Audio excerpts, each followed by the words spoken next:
Yoimiya has been a constantly criticized character during her Genshin Impact lifespan. She started out as one of the worst 5 stars in the game and became stronger later thanks to favorable character releases for her teams, but in either version she's just always been looked at as a worse alternative to Hu Tao, since both of them are pyro single target damage dealers, and the community always preferred Tao over her in that role. Let's deep dive into this comparison to see how much of that is objectively true and whether or not you should care about polling for Yoimiya.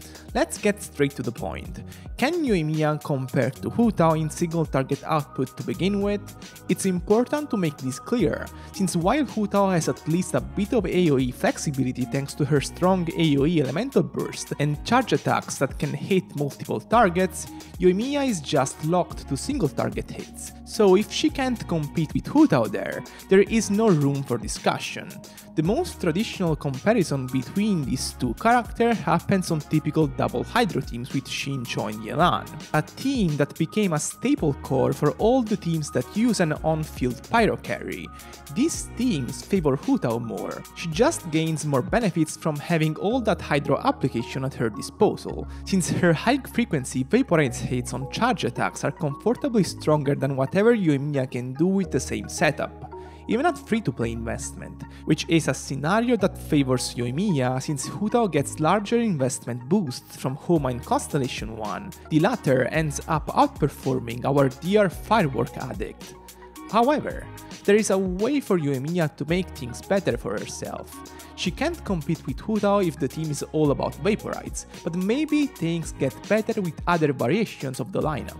Let's look into it. From a technical standpoint, Yoimiya's advantage over Hu Tao is needing less Hydro application to pull off all of her Vaporize hits. While this might have looked like a pointless factor at the time of Yoimiya's release, since you were still going to need Xingqiu on the team for the most part, things changed for the better when Yelan came out. Yelan is a unique case, as her Hydro application is not enough to sustain Hu Tao's troubling Pyro application without tricky setups, but it's plenty enough for the smaller load Yoimiya imposes on the team. Basically, this allows you to remove Xingqiu from the team and have 2 free slots on the composition to try to get something good going for Yoimiya. The most common picks by the community around that core are the likes of Bennett, Yunjin and Zhongli.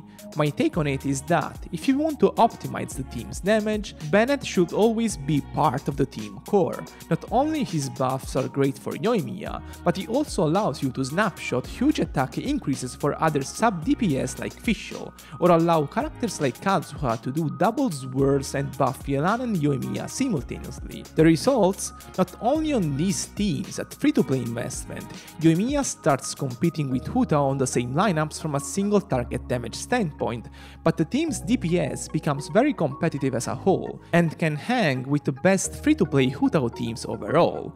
The rotations are very easy. I generally prefer the Fischl variant, since double swirls with Kazuha are not always that consistent, but the latter can pull ahead in wide AoE scenarios, where his swirls become quite relevant damage-wise. For this video I've only been able to use a Yoimiya without the full Shimenawa set, so I use her burst when available, as it maximizes the performance of Thundering Pulse for her. Of course, Hu Tao still has some advantages, like better AoE, higher performance with Zhongli on the team, which is great for comfort, and much better damage increases with weapon and constellations investment. Still, it's at least nice for Yoimiya to have such competitive options, considering how easy she is to play and how flexible she is in multi-wave scenarios thanks to her long-range attacks. Basically, while traditional Pyro team's compositions benefit Hu Tao more since she has higher raw Vaporize damage potential, Yoimiya's flexibility and ease of use manage to make her at least competitive with the best Pyro carry in the game if the context is right. I'm done for today. As always, if you enjoyed the video, make sure to leave a thumbs up and subscribe. See you next time!